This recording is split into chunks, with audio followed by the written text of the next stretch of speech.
Tuhan, bukalah bibirku, agar mulutku memberitakan kemuliaan-Mu.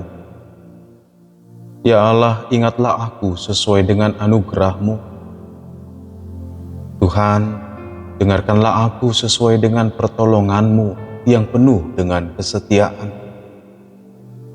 Kemuliaan bagi Bapa dan Anak dan Roh Kudus, seperti pada permulaan, sekarang dan dari kekal hingga kekal. Amin. Haleluya.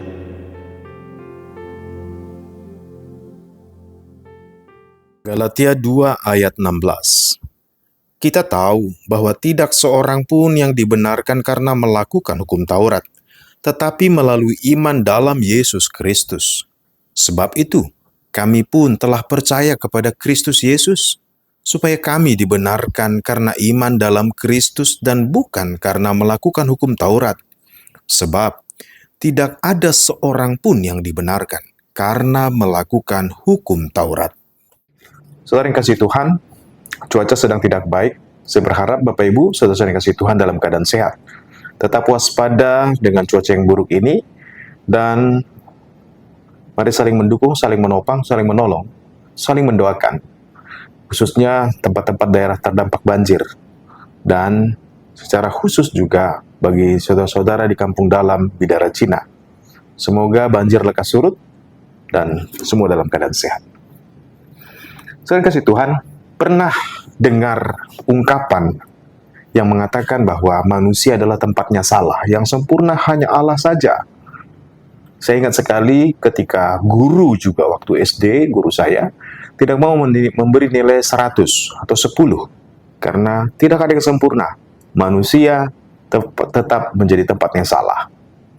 Nah, dari kasih Tuhan, satu sisi benar manusia memang rapuh dan tidak sempurna. Tetapi cenderung perkataan itu menjadi pembenaran bagi orang-orang yang melakukan kejahatan lalu mengatakan, saya hilaf. Memang kita renungkan sejenak, apakah benar ciptaan Tuhan adalah tidak sempurna? Kalau Allah kita adalah Allah yang maha segalanya, Dia menciptakan langit, bumi, menciptakan kehidupan, bahkan sistem kehidupan yang ajaib, yang manusia juga tidak bisa membuatnya. Dia yang maha sempurna. Alkitab mengatakan bahwa Tuhan menciptakan segala sesuatu sungguh amat baik. Tuhan menjadikannya sempurna. Dan manusia selama dalam hadirat Tuhan, tinggal bersama Tuhan di Taman Eden, dan menjadi mitra kerja Allah. Bahkan dikatakan dalam Alkitab bahwa manusia diciptakan segambar dan serupa dengan Allah, dan melanjutkan yang Tuhan lakukan. Tapi persoalan yang muncul ternyata adalah karena manusia memilih memberontak kepada Allah. Yang diciptakan segambar dan serupa dengan Allah, tinggal dalam kehendak Allah, tinggal dalam kemuliaan Tuhan, tetapi memilih berdosa, memberontak, dan meninggalkan Tuhan.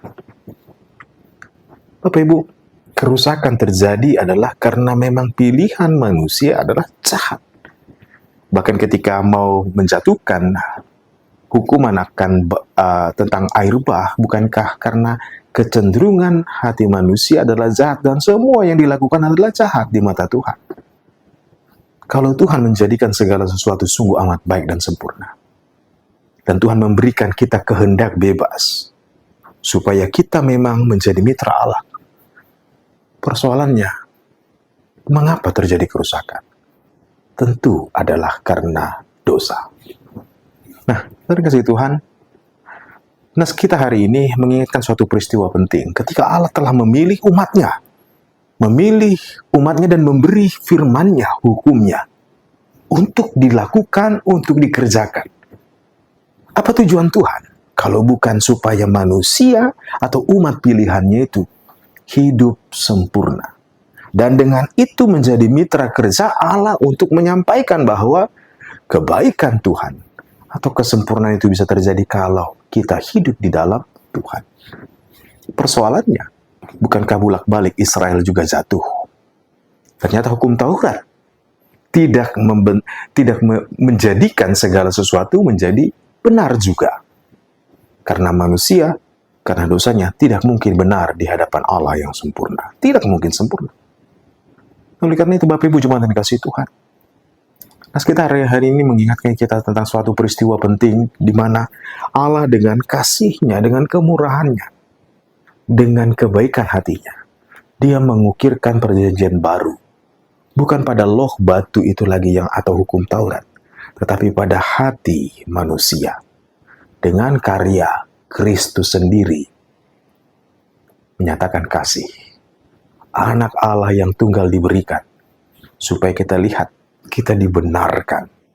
Menjadi sempurna atau dibenarkan itu adalah karena kasih karunia Tuhan.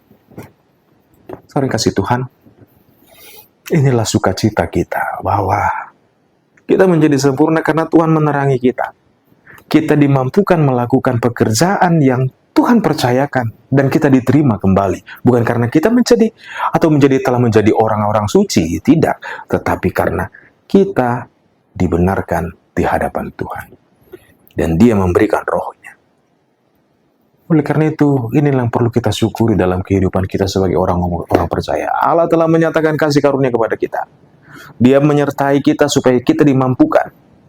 Bukan karena keberadaan kita sudah mampu, tidak. Tetapi Tuhan akan bimbing terus. Tuhan akan tuntun kita terus lewati banyak hal. Dan lewat kehidupan kita yang rapuh dan lemah ini, Tuhan mau menyatakan kemuliaan-Nya. Tuhan tidak butuh lagi orang yang sempurna. Mari ingat, Saul yang dipandang sebagai sempurna oleh kawanan bangsanya. Tapi akhirnya Tuhan tolak, bukan? Tapi Tuhan pakai yang kecil. Tuhan pakai yang dianggap lemah untuk menyatakan kemuliaan-Nya. Karena Allah sudah sangat amat besar. Dia tidak butuh lagi yang besar, tetapi butuh kita dalam keberadaan kita yang membutuhkan kasih karunia Tuhan untuk menyatakan kemuliaan Tuhan. Oleh karena itu, Bapak Ibu Saudara yang kasih Tuhan, mari tetap teguh dalam Tuhan.